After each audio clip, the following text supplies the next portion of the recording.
What up, world? What up, world? What up, world? It's your boy, Fake XL. This is Riding Dirty Show, where we bridge the gap between hip-hop and everyday life, man. Let's get into it. I always got to start the show by saying one time for the good people over at WRFG, 89.3 FM Atlanta, our FM radio home for the past 15-plus years. Definitely holding down the 3 a.m. to 6 a.m. slot. Thursday night, Friday morning. Thank you guys so much for putting up with me and everything negative that I brought to the table, because I've definitely been a handful for 15 years, but y'all guys have stuck in with me and gave me a platform. Not saying I've brought anything negative, but from time to time, it's like being married. Sometimes, we're moody, and I'm one of those type of people. Sometimes I'm a brat, and I want my way. So again, one time for the good people over at WRFG, 89.3 FM Atlanta. We've been holding down the Thursday night, Friday morning slot from 3 a.m. to 6 a.m. for the past 15-plus years, and I love every single one of you guys who work very, very hard on their platform. Gotta say one time for the good people over at Live365.com. All right, for those who don't know, Live365.com, they are the internet's oldest and longest running streaming site. All right? Oldest and longest running streaming site. Now, what they do over at Live365.com, a lot of small wattage radio stations, when the laws were changed, had a problem being able to transmit on the internet and make their shows available or their stations available on the internet. Well, what Live365 done was they allowed people to be a part of their platform for a royalty fee each and every month. Now, that royalty fee goes towards royalties for artists and their music being played on each and every individual station. All right, I'm proud to announce that we partnered up with Live365 and launched our very own internet radio station, Ride 95. That's spelled RIDE, the number 9, the number 5. All right, we partnered up and launched with them a year ago, and we've had a large amount of success. I'm very, very proud to be a proud partner with Live365. For all those who want to listen to our station, it's very easy. All you got to do is visit live365.com, go to their directory or their search engine, type in Ride 95. You can click on our station logo, and you'll have music 24 hours a day, 7 days a week, 365 days a year. Or if you want to check them out via your mobile device, you can download the Live365 app. Once you download the app, go to the search engine, type in Ride, that's RIDE, the number 9, the number 5. Click on the station logo, and you have music 24 hours a day, 7 days a week, 365 days a year. We got some great original programming, some great DJs who's been aboard with us the entire time, giving you the latest in mixes. And, man, make sure you lock us in and check us out, all right? We're what's next in hip-hop, R&B, and country rap tunes, okay? All right. Now, got to say one time for our longtime partner and sponsor, the good people over at Liquor Lollipops, all right? Now, we've been rocking with Liquor Lollipops for over a year also, man. Amazing minority-based company. One time for my man, Javier. Okay, now Liquor Lollipops is a premium hard candy designed to taste like your favorite alcoholic beverage. All right, now if you like gin on the juice, sex on the beach, if you like the savory taste of your favorite alcoholic beverage wrapped up into one hard candy, then Liquor Lollipops is for you. Make sure you visit them at liquorlollipops.com. That's liquorlollipops.com. Find out about their 15-plus flavors. Find out how you can become a brand ambassador. Find out how you can enjoy the savory taste of Liquor Lollipops premium hard candy. Or find out how you can have Liquor Lollipops at your next event or party. And make sure you tell them Big XL and the Riding Dirty Show sent you. Okay? All right, so I've told you about the good people over at RFG. I've told you about the good people over at Live365. And I've told you about our sponsor, liquorlollipops.com. Now it's time for me to do what I enjoy doing most, and that's bring you the people on the street, the people with a story to tell, the people that are changing this world for a better place, whether it's second by second, minute by minute, or hour by hour, or day by day. Ladies and gentlemen, boys and girls, welcome to the Riding Dirty platform. Artist Shanae Hampton. How you doing today, ma'am? I'm wonderful. And yourself, Big XL? I'm doing great. It's cold. I seen little snow flurries earlier this morning. But other than that, man, I'm so blessed to be on this side of the dirt. Yes, sir. I saw the same thing. That's why I said I'm keeping myself inside today.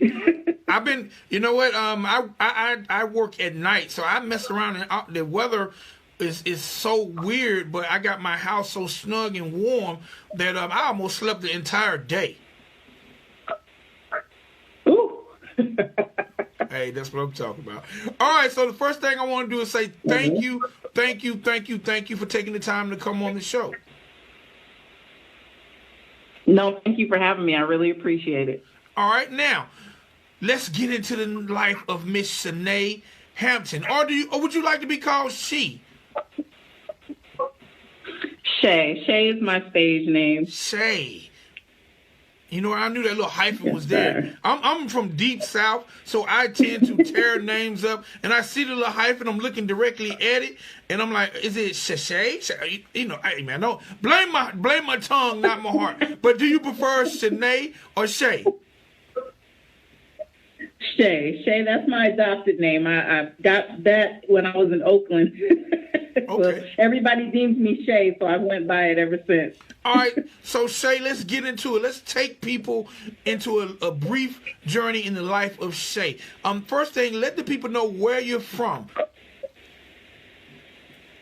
Originally, I'm from San Jose, California, born and raised in the Bay Area. But now I reside in Decatur, Georgia. All right, you in Decatur? Whoa, it's greater. Yes, sir. All right, I got to ask. My first question when I hear that is, what took you from the West Coast to Decatur, Georgia? Well, honestly, money. I actually have a daytime job. I work for Verizon Wireless as a regulatory engineer. And the opportunity presented itself, and the money looked right. And I said, hey, why not Georgia? You know, Atlanta is where it's popping and where it's at. So I just decided to take flight. All right, the first thing I say is one time for Verizon. I've definitely been a customer for years. Y'all got the best service in the world. Yes. All right, so let's go back. Let's walk in time. What was it like in California growing up on the West Coast? You know, I loved it. California is very diverse. You have lots of different cultures there. You know, a lot of big artists from there, E40, Keisha Cole, Snoop Dogg, Tupac, you know, so it was just amazing just living in a diverse place. You know, but, you know, especially for people like me of our color, chocolate, you know, it's very, very dibbles and dabbles of us out there. So you can imagine coming here to Atlanta, I'm really excited just to be amongst my people. All right, now, what was your introduction to the music business? Introduction to the music business. When I was in high school, I worked with a lot of rappers in the Bay Area, a lot of them local artists. I grew up predominantly, however, singing in the church. My family, they're a big singing family. I have uncles that play piano. You know, my mom, my auntie sing. They had actually an album, Sacred Soul Singers. So it was a gospel album. And I just grew up listening to them sing, and my ear caught their different sounds. And it just helped me to develop my own. But jumping into the music business itself, it started with hip hop, started with rap. All right. Now, growing up, and you mentioned a lot of artists, who were some of the local artists you got a chance to work with? I'm very abreast with a lot of local scenes in different areas. Like, who were some of the artists you worked with? And I know the Yay area, that sounds a little different. So tell me what growing up around that sound was, and do you know how to ghost ride a whip? You know, I did do donuts and ghost ride the whip in high school. You know, that was kind of the thing we would do. Is, you know, after school we would sneak off, listen to some E40, and just go to some parking lot, and we would ride 30. But I worked with J-Lo with Aggravated Assault. It was a local rap group that came up at the time of 3 Times Crazy. But that was predominantly who I worked with. And then from there, I worked with Khalid Noor. He was both a promoter and a producer in the Bay Area. He worked with tons of people as well. Through family, I actually connected with Angel, who is a brother of Christian, which is it was like an R&B group back in the day. And they had a song called Uncle Smoke. Yeah, they were. I don't know if you remember that one. Yeah, there was actually probably the first R&B group ever signed to Rockefeller. Yes, yes, that's correct. Yes, Okay. so I actually had enjoyed, hanging out with people like that, and also I just met people who I'm working with now, but I met people then who were more Atlanta based. Playa Poncho, I don't know if you know him, but What's up? What's up? they What's up? were What's the up? What's people up? yeah. So Def, Bass All Stars with Def Jam. I'm sorry, not Def Jam, but with Jermaine Dupri's label, So Def. So at the time when I was a youngster, I was still trying to get my feet wet. I didn't know much about the business at the time.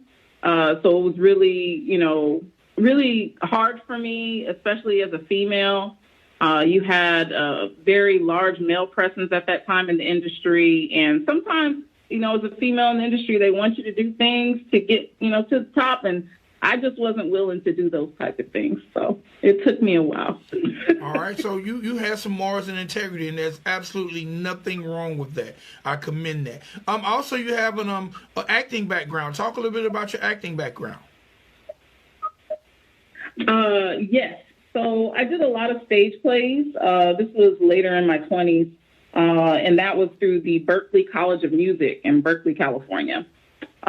So people like Whoopi Goldberg would perform and actually came up through that theater. So it's very nice. I got to be in a stage play called Sparkle, which is based on the movie with Irene Cara. And I was able to play a role where I sang Jim Dandy, which is a song that's in that play or that movie. But that is where I got my acting. And then as well, I did some other stage plays through Berkeley where, I actually got to embed some of my songs that I was working on at the time. So it was really fun and, loved acting, and especially that world. All right, which do you prefer, the acting side of things or the studio recording side of things? I'm kind of in between. I like both, but my heart is always going to be with music. My heart is always going to be with singing. That's my love and my joy. Absolutely. All right. Now, if you had to compare Shay to other singers, or if people compare you to other singers or entertainers in the business, who would come to mind? Honestly, Mary J. Blige. A lot of people have compared me to Mary J. Blige. They say that I have more of that soulful sound. And then Mary J. Blige also is, hip hop too. So I'm in that in between where I'm not completely R&B. I'm more in between R&B and hip hop. And so that speaks Mary J. Blige pretty much. And she's one of my favorites, by the way. Okay, and you know what? She's a accredited actress as well. So, hey, that's a great person to be compared to or pattern yourself after. One time for Mary J. Blige. Absolutely. All right, so now, growing up with a mother that was a gospel singer, were you ever swayed in any way, or how did your mom view or your family view you that you didn't take the gospel route? I know that there was a little bit of tug and pull there. I always loved gospel. It was always something that I enjoyed doing. But I also enjoyed singing about life. And I guess in the Christian world, that's considered more secular.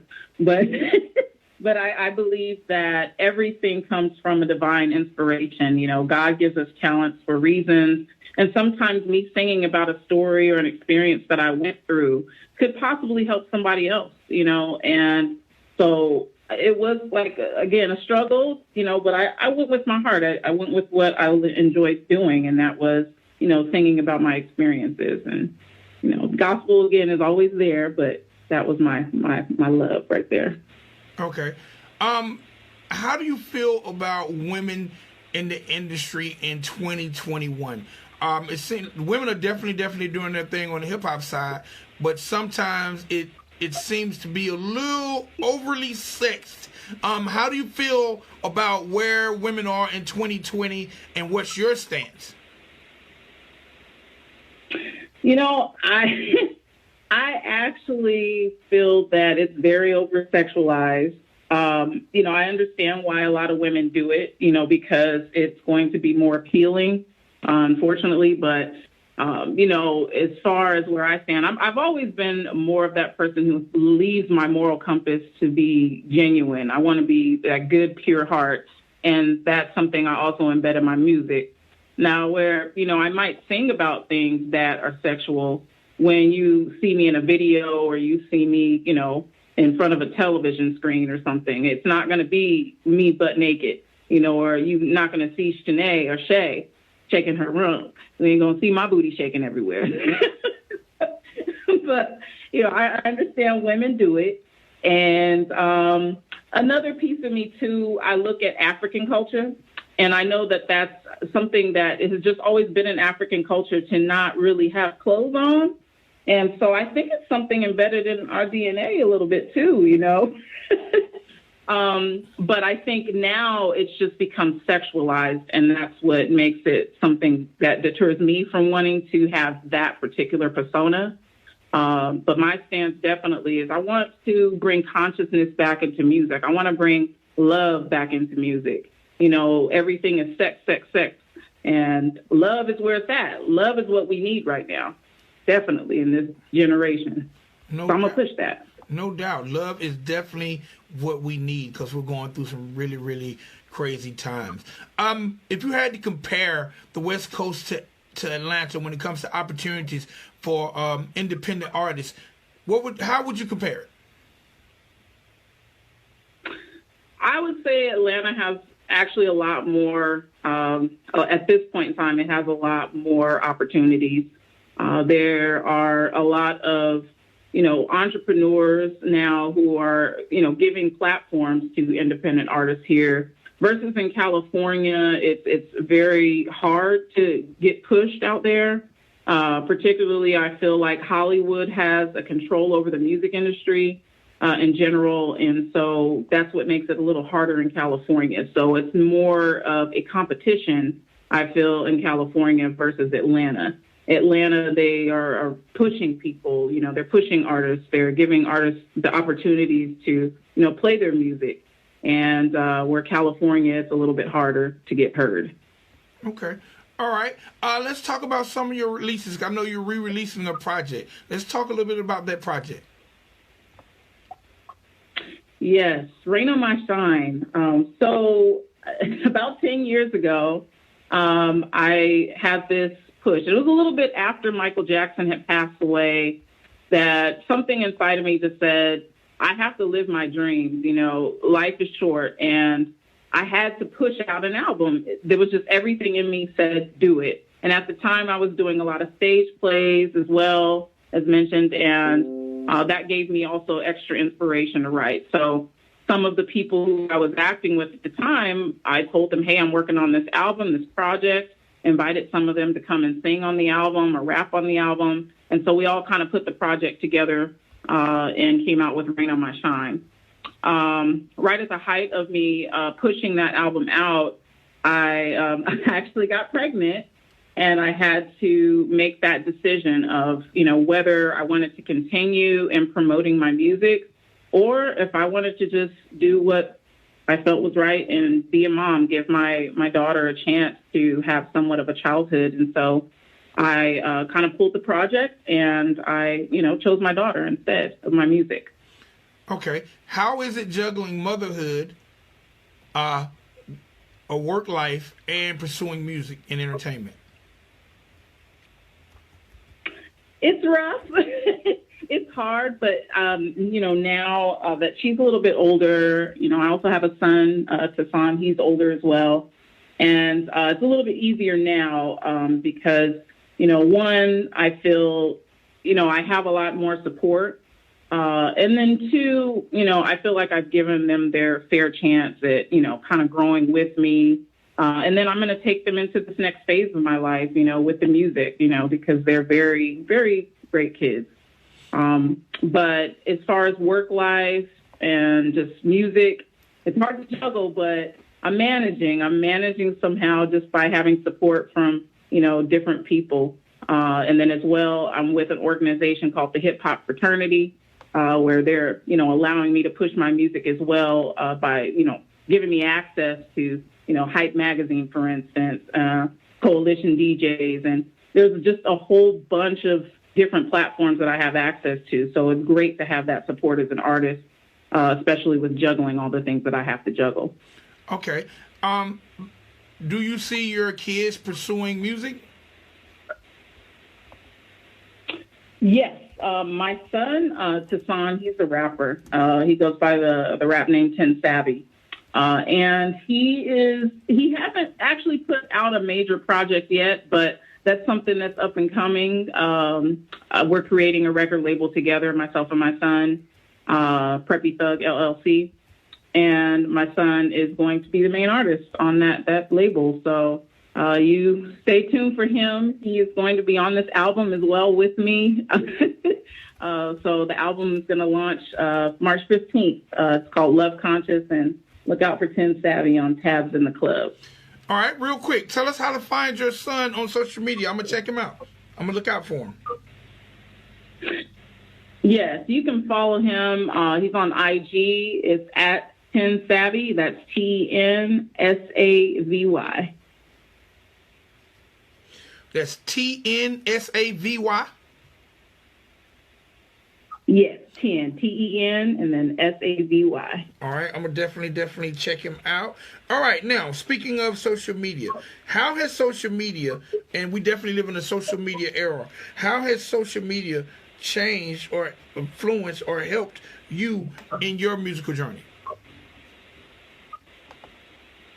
A lot. I attribute a lot to Steve Jobs. I think what he did with Apple and iTunes was an excellent marketing idea for music, and it just really opened up a big opportunity for independent artists like myself, to be able to now distribute through, CD Baby or TuneCore or various online stores is just really, really wonderful. So I love the fact that now through YouTube and, Facebook, Instagram, everyone has that opportunity. You have that control to push out your art. You have the opportunity to push out your works. And so it's been a great advantage for me. Okay. All right. So we're about to play this record called Feelings, and I totally, really dig this record. Tell me a little bit about it. So Feelings came about, I had feelings for somebody. I have feelings for somebody that I was digging, and I wrote the song more or less to impress that person. And I don't know if that went over so well, but I think I came on a little too strong. When somebody writes a song about you, I can imagine that's probably a lot. But it was just, I wrote about how I was feeling about this person, and I found a beat by Wishmaster Beats out of Tennessee. He's a Grammy-nominated, award-winning Grammy-nominated producer, and he produces beats for Tech Nine, Nelly, but the music just fit my lyrics, and so I just had to put that into motion. So that's where it came from, feelings. The person, they didn't appreciate the song? I don't know. I don't think so. I don't think so. But that's all right, That's okay. Man, that's terrible. That's terrible. Who doesn't appreciate having a song wrote about them, man? Even if someone wrote a diss record about me, I would appreciate the attention. Oh, you're right. You would think. I would play, even if you diss, that didn't happen in this case.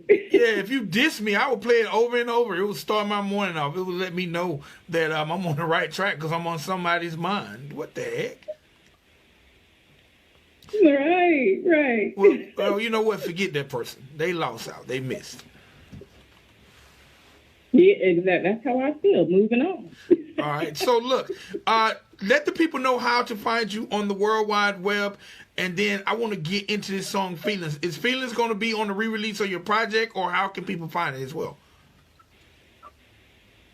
So Feelings is out now, actually on every platform from iHeartRadio. You can find it on YouTube, Apple Music, iTunes, just anywhere. Just type in Google Shay Feelings. Don't forget the accent over the E, though.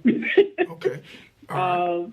But yeah, definitely, if you want to find me on IG, it's at Shay Hampton. That's SHE Hampton. That's on IG. And then for Facebook, you could just find me at Shay Hampton as well. All right, Miss Shay. We're both in the ATL area. If you ever have events going on, please invite us out. I'll definitely come check you out. And, man, gas face to that person who didn't appreciate having a dope song wrote about them. I hope they're somewhere alone and cold. Well, thank you, Big XL. I appreciate that.